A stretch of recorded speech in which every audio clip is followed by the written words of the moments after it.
Now that we have finished with the more finite details, it is okay to start switching to black now that our lighter colors have been blocked in and have already been established.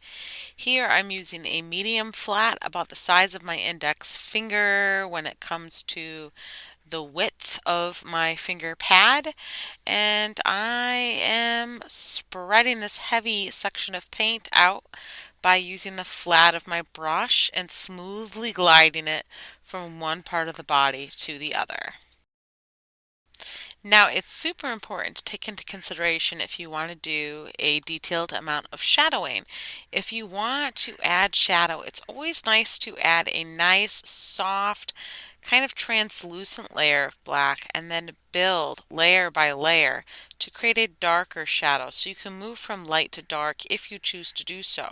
So here you will be seeing me picking up some of that paint from the cat's chest and redistributing it so it is kind of thinned out and spread equally amongst the entire body. This is going to give me an opportunity to add shadow once my first layer dries. In the meantime, let's chisel our way through these tiny spaces by using the tips of our flats bristles.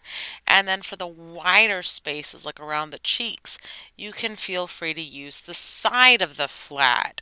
The tips of the flat will allow for tiny little details like getting around the ear and in between the eyes.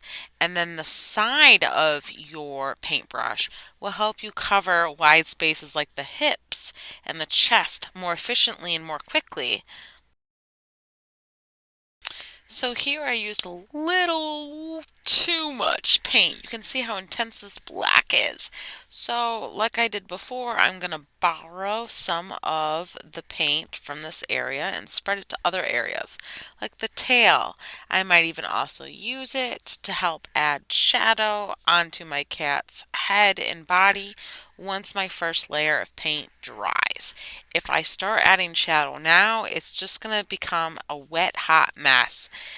Always wait for your first layer to dry and then build upon it, adding a second layer afterwards.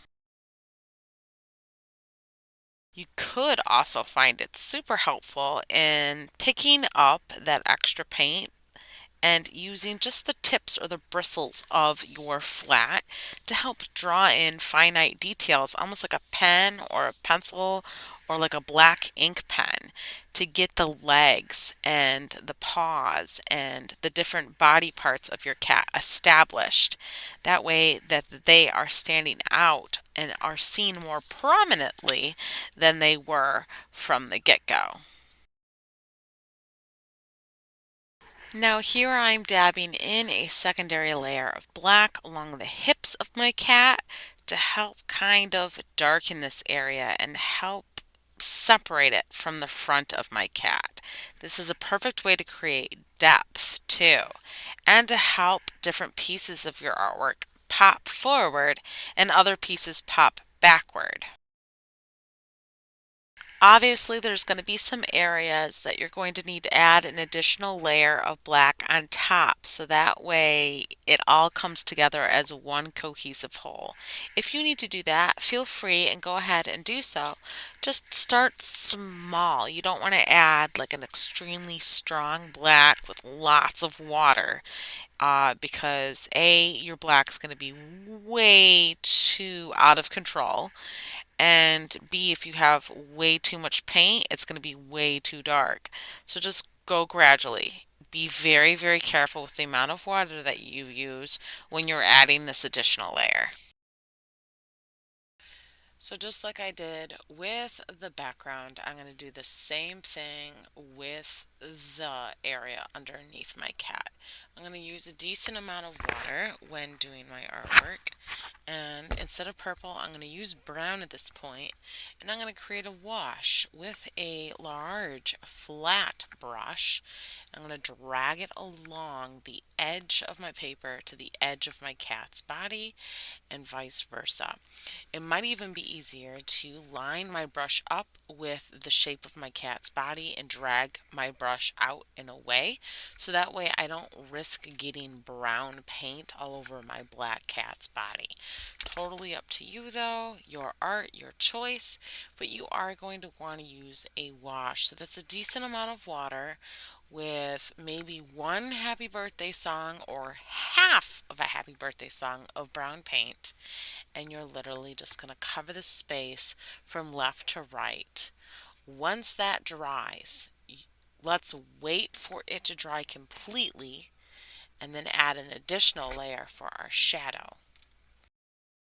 Here's an example of me adding that additional layer to create that shadow I was talking about. We're going to call this a casting shadow because the body is blocking the light, and because it's blocking the light, it's casting a shadow upon the surface of the ground in which your cat sits upon.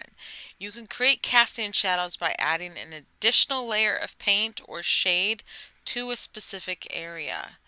After your casting shadow is dry, we're then going to add a third layer of paint just below where the foot pads and the tail actually touch the ground. We call that a core shadow. Now, the closer the shadow is to the body of the object that is blocking the light, then the stronger the shadow becomes. That's why we're adding layer 3. But we're going to wait until layer 2 is completely dry. It's not cold to the touch and it's not damp. That way we don't risk tearing our paper.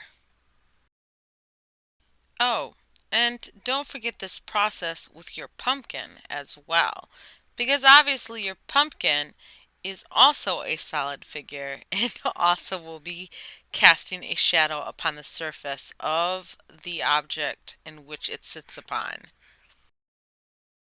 And that, my friend, is how you can paint a Halloween cat using watercolor.